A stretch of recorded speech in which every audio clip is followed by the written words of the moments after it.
Hey guys, and this one is the latest mid-ranger from Xiaomi Redmi K20. It's also known as Mi 90 for a few markets, and it is priced lower than the flagship K20 Pro. But interestingly, you are getting the same schematics, same design, display, battery, almost everything is same except the CPU, camera, and there's 27-watt charging support with the K20 Pro. So yeah, I got this K20 exactly at 20,000 Indian rupees, and that's 300 US dollars after the offers and all, and I think this is the right price. See, the pricing depends on where you live and the offers right now. So there are three things that makes it the best smartphone in this price segment, and that is the design, SoC, and rear camera. So it comes with this fire and ice looking texture which looks cool. The flame red was too much, so I just picked the ice blue. Looks decent. By the way, they are using Gorilla Glass 5 both on front and back panels, so that's great, but one drop and it's gone for sure. So better use the hard case which comes with this box itself. There's a full screen 6.39 inches AMOLED panel on front, and I think this one is the best display from Xiaomi in this price segment.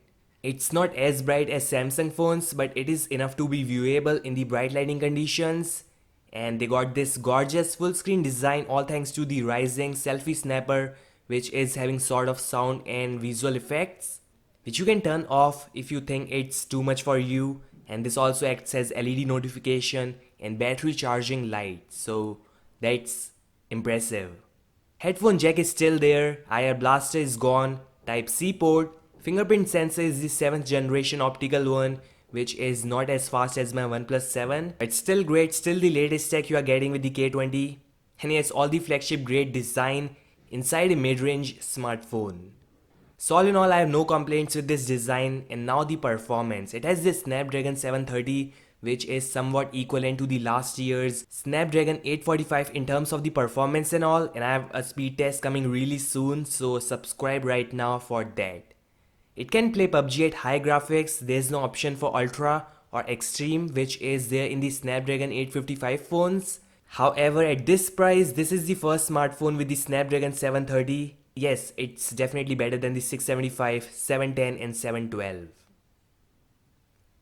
The one I am using is having 6 gigs of RAM and 64 gigs of internal storage. It should have been 128 at least at this price, the price they are selling for.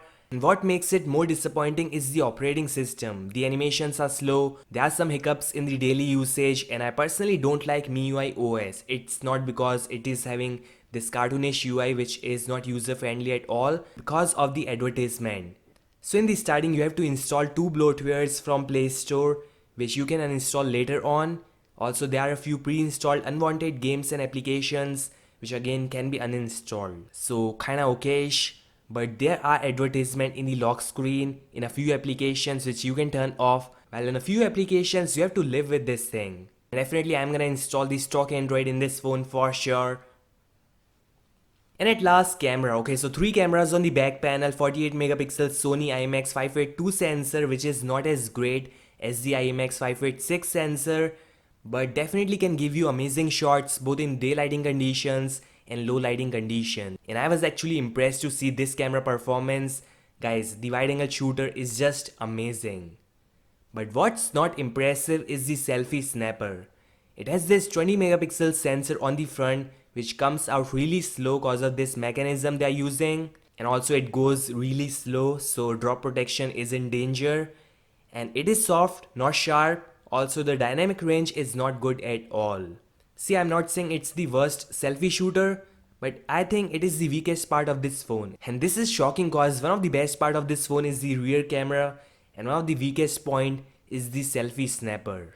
So things I really like include design, front AMOLED panel, rear facing camera, and that wide angle lens is just amazing. Amazing quality. The SoC is best in that price segment, and 4000 mAh of battery which easily makes it a day. Also Xiaomi do provides 18-watt fast charger which charges this phone in around 1 hour 40 minutes. So this is all the things I really like, but what I don't like about this phone is the MIUI operating system, cause I think it is slower in terms of the animations. The ads are literally annoying. And next is speaker, which no doubt is loud, but there is slight rattling and it's just bursting out. And at last the selfie camera, which is I think the weakest part of this phone. So summing up everything, I think a great package with a few compromises, the best one in this price segment for the design, rear camera and gaming also, but definitely there are some compromises. So thanks for watching, I'll meet you guys in the next one and peace out.